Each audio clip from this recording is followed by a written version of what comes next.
इयत्ता 8वी गणित सराव संच 12.2 मधील दुसरं उदाहरण आपण सोडवूया. बघा, एका अपूर्णांकाचा छेद अंशापेक्षा 12ने मोठा आहे. त्याच्या अंशातून 2 वजा करून व छेदात 7 मिळवून तयार झालेला अपूर्णांक 1/2शी सममूल्य होतो, तर तो अपूर्णांक कोणता? ह्या ठिकाणी अपूर्णांकाचा अंश आणि छेद दिलेला आहे. आपल्याला तो अपूर्णांक कोणता आहे ते ओळखायचं आहे. अंश आणि छेद यापैकी आपण अपूर्णांकाचा अंश x मानूया. अपूर्णांकाचा अंश x मानू. अपूर्णांकाचा छेद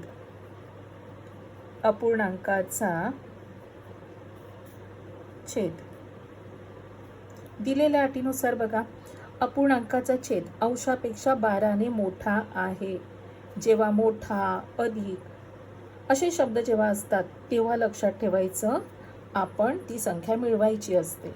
ह्या ठिकाणी अपूर्णांकाचा छेद अंशापेक्षा 12ने मोठा आहे म्हणून अंश आपण x मानलेला आहे आणि x मध्ये आपण 12 मिळवायचे. आता तो अपूर्णांक कोणता तयार झाला? तो अपूर्णांक अंश आपण वर लिहिणार x छेद x अधिक 12 आहे. आता दुसरी अट पाहूया आपण.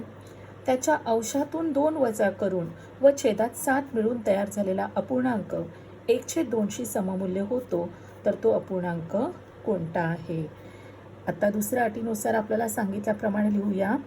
अंशातून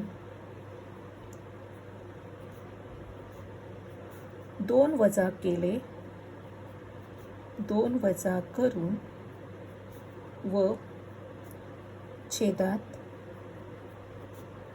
7 मिळवून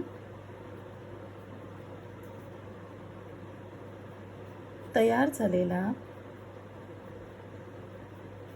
अपूर्णांक 1/2शी सममूल्य होतो.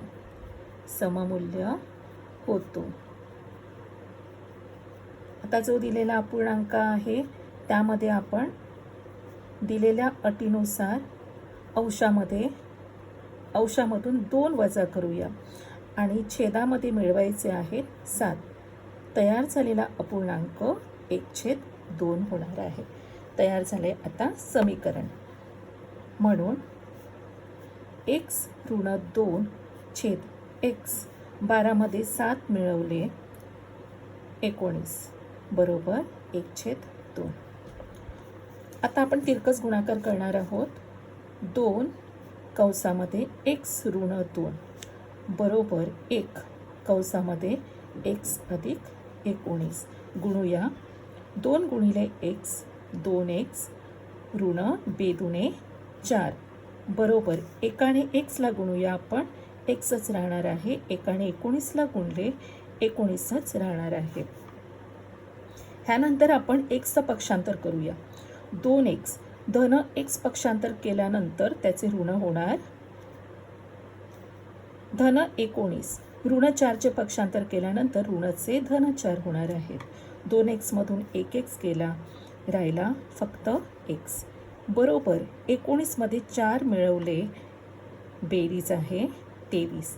आपण जो x मानला होता, x म्हणजे अपूर्णांकाचा अंश आणि अंश या ठिकाणी आलेला आहे 23. अपूर्णांकाचा अंश 23. अपूर्णांकाचा अंश बरोबर 23. अपूर्णांकाचा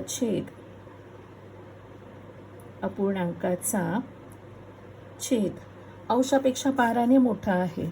म्हणजेच आपण x अधिक 12 लिहिले होते. आपण x ची किंमत त्यामध्ये टाकूया. x म्हणजेच 23. 23 अधिक 12 35. म्हणजेच तयार झालेला अपूर्णांक तो अपूर्णांक बरोबर 23/35 आहे. अशा तऱ्हेने आपण हे दुसरं उदाहरण सोडवलेलं आहे.